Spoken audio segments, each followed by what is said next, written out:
source parfaite, il n'y a pas de résistance interne. Et source réelle possède sa propre résistance, sa résistance interne propre. Et une fois à vide, on ne sent pas cette résistance interne. Seulement en charge, il faut raccorder à la charge externe, on va découvrir l'effet de la résistance interne de la source de tension réelle. Voilà, on peut attaquer maintenant pour le prochaine étape. Oui, c'est pas encore fini. On va aborder une source de tension parfaite et une source de tension réelle. D'accord?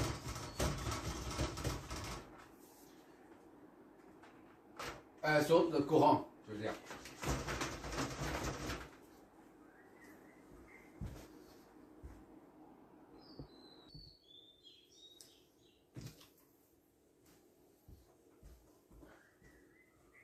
Maintenant, on va continuer avec la source de tension réelle, de courant. De courant.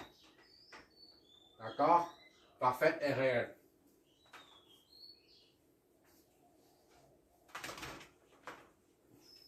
Une source de courant parfaite est symbolisée par ça. D'accord?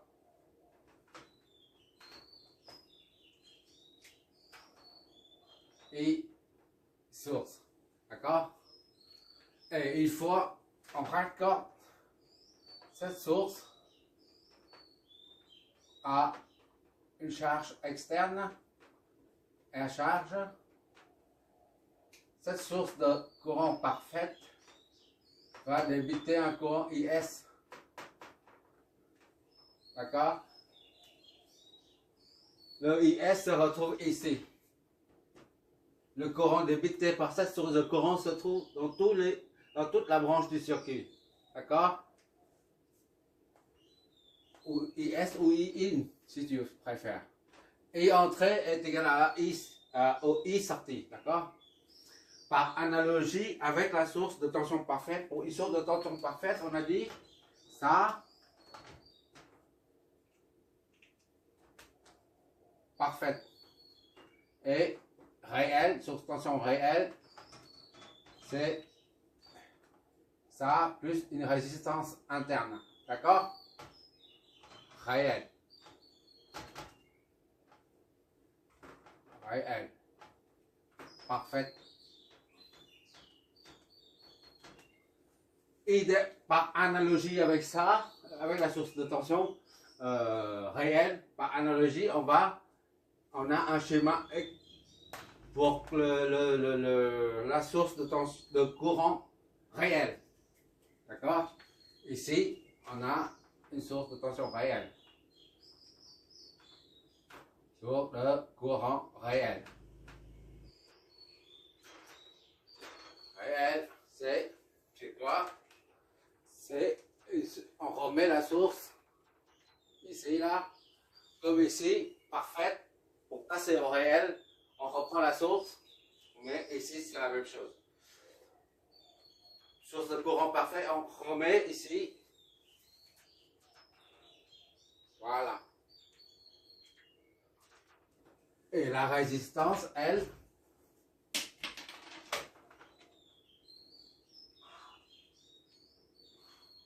se trouve en parallèle.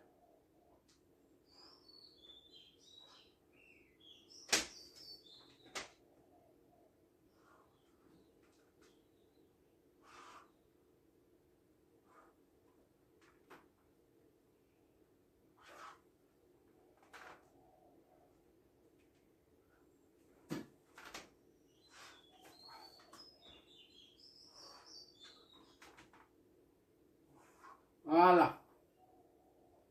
R interne. D'accord? Et ici, c'est IS, la source. IS.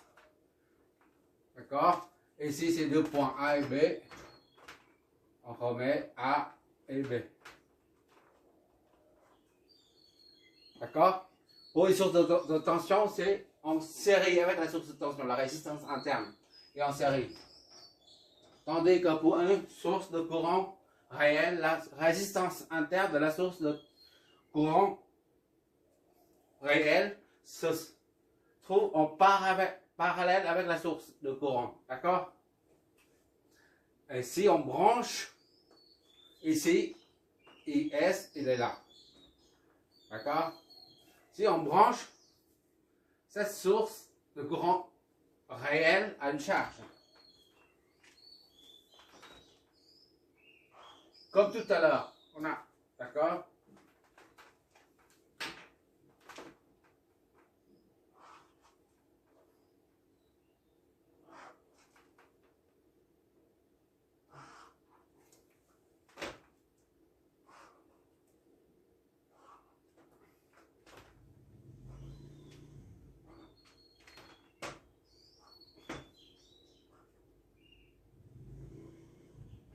Ça, c'est la résistance de charge.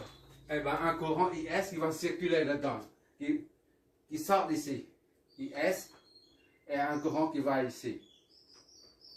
On va le baptiser INT, d'accord? Qui traverse le courant, qui traverse la résistance interne. Et puis un courant ICH qui traverse la résistance. On va évaluer le courant parce qu'il s'agit. Tout à l'heure, c'était la source tension. C'est la raison pour laquelle on évalue la tension de sortie. D'accord? La tension VA de sortie pour la source de tension réelle. Maintenant, s'il s'agit d'une source de courant, on évalue le courant de sortie. En l'occurrence, c'est ICH. D'accord? Et qu'est-ce que ça nous donne? On prend le pont diviseur de courant. ICH est égal à la résistance opposée, c'est Rint T, divisé par la somme des deux. Rnt plus RCH. D'accord? Tout ça fois le courant d'arrivée, courant total, IS. D'accord? Et si RNT là, est bien la résistance là, est bien inférieure à RCH de l'ordre 0,01 comme tout à l'heure. Et ben, et le courant est sorti là. Courant de sortie. D'accord? O et A. D'accord? O et N. D'accord? Et CH est égal à, supposons que L est égal à 0,01 ohm. Alors, ça est égal à 0,01 divisé par 0,01 plus, et bien inférieur à ça. Et RCH est égal à la charge à 10 ohms. Dans ce cas, on a sur 10 fois, ici c'est 2 ampères. D'accord? Fois 2. Ça fait quoi? On reprend là. On suppose que I source débite un courant de 2 ampères. D'accord? On évalue le courant de sortie là. Sachant que la résistance interne est égale à 0,01 ohm. Et la résistance de charge est 10 ohms. D'accord? C'est-à-dire ça c'est bien inférieur à la résistance de charge. Alors on obtient 0,01 divisé par 0,01 fois plus 10. D'accord? RN sur T sur RNT plus ça. Plus 10, le tout multiplié par 2. Ça nous donne 0,0020. 2 ampères. Voilà. Qu'est-ce que ça signifie? Et si R1T est bien supérieur à R charge O, RNT est égal à 10 ohms, à l'inverse. 10 ohms et on a R charge 0,1 ohm, 0,1 ohm par exemple. D'accord? On a ICH est égal à RNT, c'est 10 divisé par 0,1 plus 10. 10 plus 0,1 multiplié par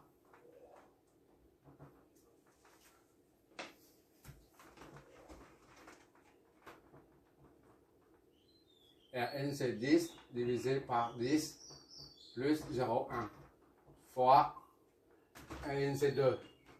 Ça fait 10 sur 10,1 fois 2. Et ICH est égal à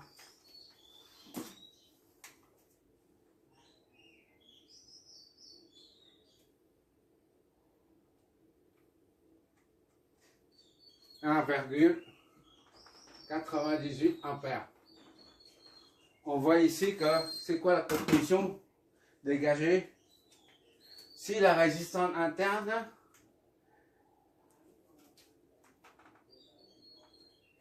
est bien inférieure à la résistance de charge, on a un courant qui est très faible. Le courant de sortie est bien faible, bien beaucoup plus faible que le courant débité par la source. D'accord? Pourquoi? Parce que quand la résistance interne est petite, 0,01 ohm, c'est comme si un court-circuit se produit à ce niveau.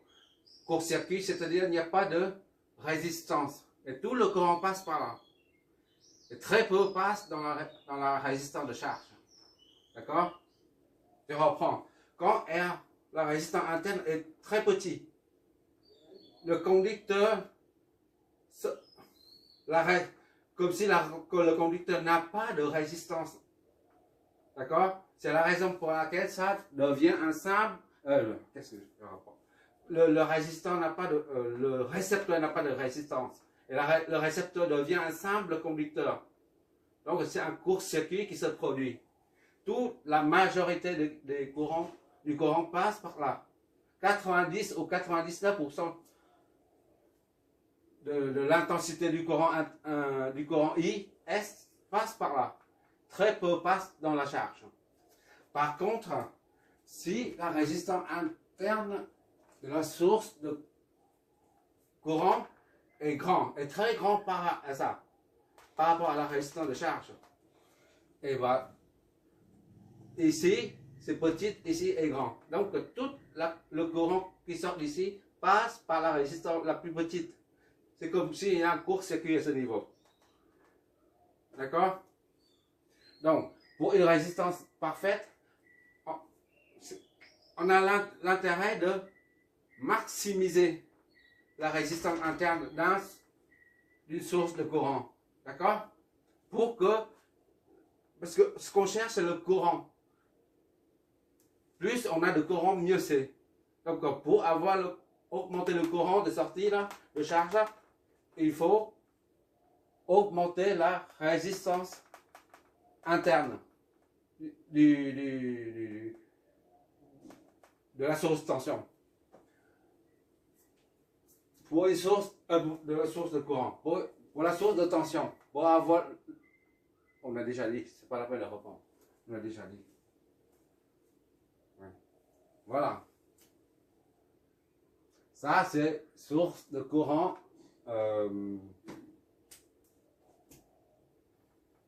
parfaite. Et ça, c'est source de courant réel. Dans la conception, on cherche à augmenter cette valeur. C'est comme si le cas idéal, c'est d'avoir ça est égal à plus infini. Voilà. C'est-à-dire, il y a une rupture interrompue. Le conducteur ou la résistance est interrompue à ce niveau. Tout le courant passe dans la charge. C'est